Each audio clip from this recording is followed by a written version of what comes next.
Alright, so in today's video, we are basically checking out the Newbeedrone Hummingbird V3.1 Race Edition.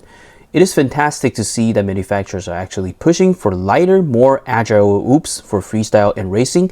As you can see that, yeah, seems to be the trend of the whoop markets. And this time, it's basically Newbeedrone's turn. In this video, I will be sharing the specs of the Race Edition. We will do some flight tests together, and at the end, I hope you can figure out if this drone is the right fit for you. Let's get started. So the first portion, we're basically going to be talking about the specs, and the Hummingbird Race Edition is a heavily modded version out from the standard Hummingbird V3.1. So I'm just going to share it using comparison, so that might be the most easiest to understand like what they actually changed.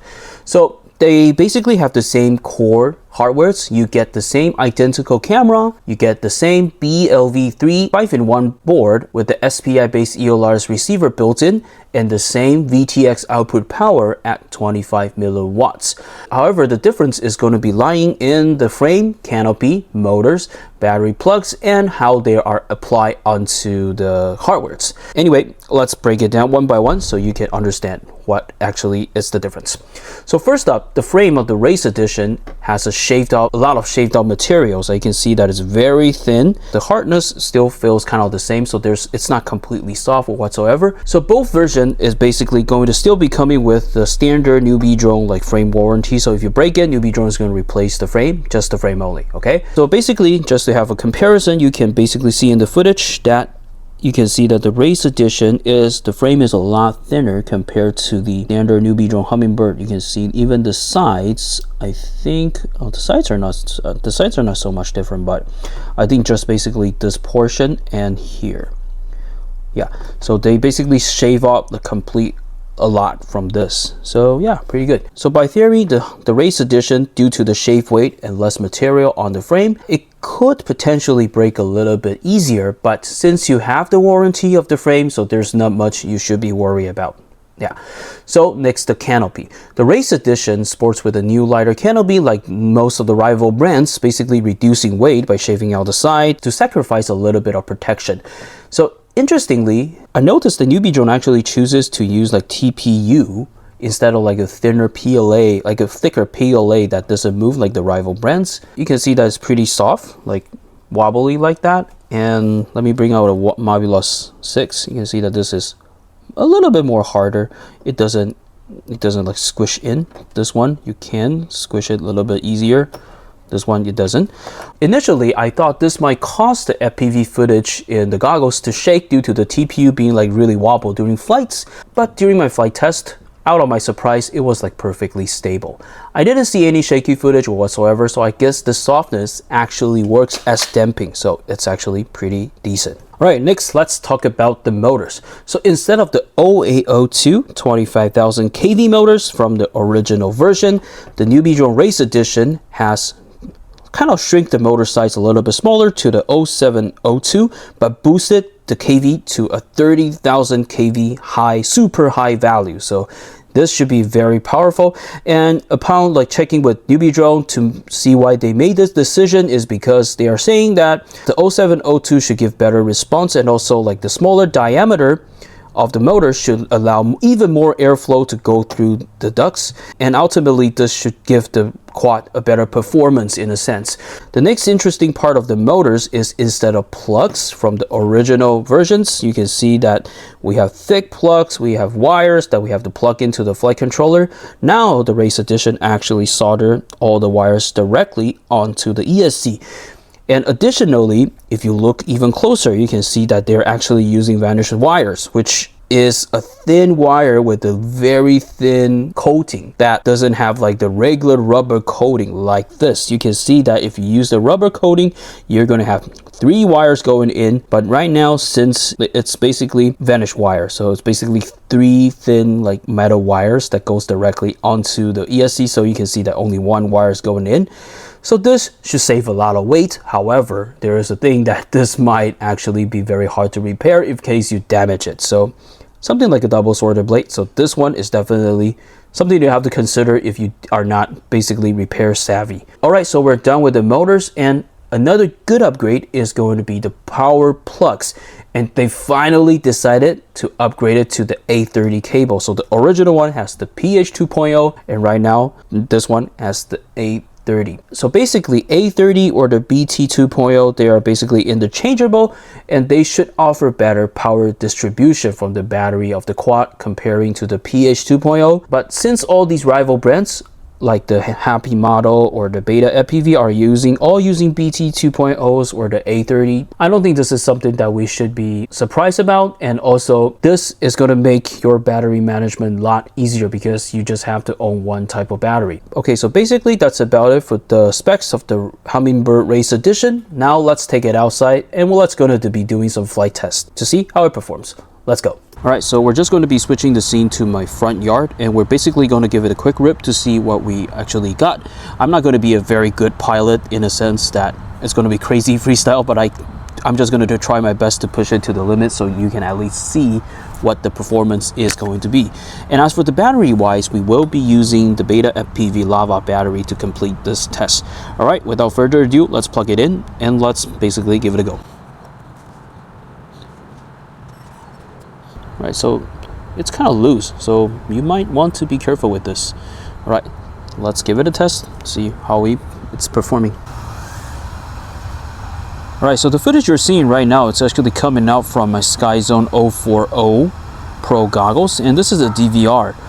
And yeah, just a first impression of this, like the Hummingbird Race, it's like this thing is super agile, like if you're just flying like right out of the box. And also like surprisingly, this is like super quiet that you barely hear anything. So if you're the one that's actually interested in doing like guerrilla whooping or whatever, this might be good because people are hardly going to be noticing it. And as for the performance wise, yeah, this thing, yeah, it's a super higher boost compared to the previous Hummingbird regular generations. So if you're the one that is also a little bit tech savvy, like you know like what you're doing, and in case you damage you can know how to fix it, this is definitely much worth it compared to the previous one. But if you're a complete beginner, I would still say yeah, probably the original Hummingbird might be better. Yeah, so you can see that everything is super smooth, and you can see that it's super fast. And the throttle, the punch up is like, it's like a lot in the 1S sector, especially right now. There's actually a little bit of wind right here. You can see that there's no shake key, and that's something that I kind of was surprised because when I was actually using the original TPU parts that I saw on the canopy, I thought it was going to be actually a little bit an issue because it might shake a lot, but actually you don't see any jello in this thing and you don't see any shaking. So I guess actually that is a damping. You actually get it as a damping to like stabilize the footage, I guess. But hey, this is really nice. Okay, so we better land. It's just not. Ooh, wow.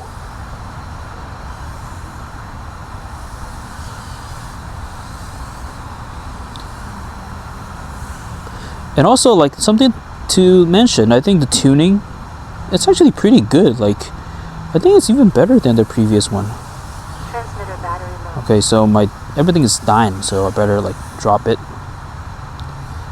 Alright, so I guess that's about it for the outdoor flight, and maybe we'll just switch into indoor so you can like see how it performs. I don't know what this and leaving means actually. Alright, let's drop it. Alright, so we're basically switching the scene to indoor flights right now. Yeah, the first thing that you notice is this thing is going to be super agile, and the punch-ups of the throttle is going to be a lot. So this might not be ideal for if you are actually trying to like start as a beginner, but it's super agile. You can see that if you want to go fast, this thing can really just give some speed. It's kind of like, almost feels like a 2S whoop.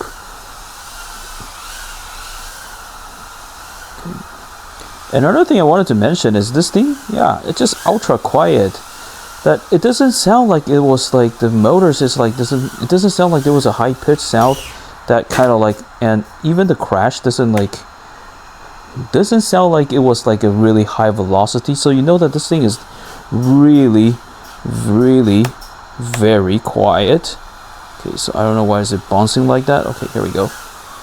So really you gotta to like try really hard with your like throttle management, because this thing, if you, as long as you hit the throttle a little bit extra, it's just going to shoot itself on the attic. And it was like, ooh, yeah. But overall, yeah, this is a very fun quad to fly. And yeah, if you wanted to go slow, you probably won't be able to. Where did I crash? Alright, so if you're actually trying to go slow, you probably will not be able to. Okay, let's, oh shit. Where are we? Here we go.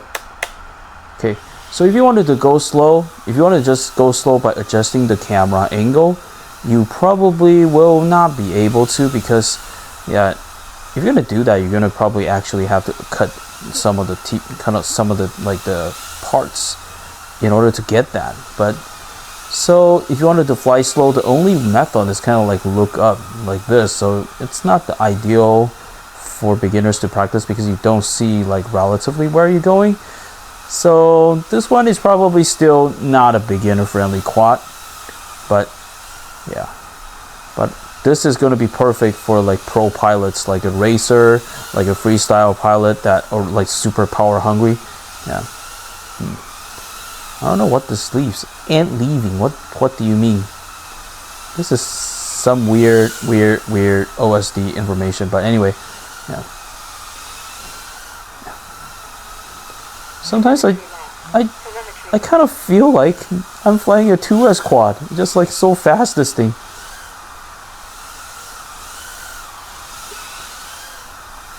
I would say this is even harder than flying the Acro B75, because that one at least you can like lower your camera angle and it's basically easier to manage. But this one is like you only have one angle, and if you wanted to look level, you have to go to the speed, and this is like really fast. Woo! Ow! Can't even aim for the race gate. Oh my god, I'm such a terrible pilot. Damn it! Ah. Right, so we're about to hitting the battery life.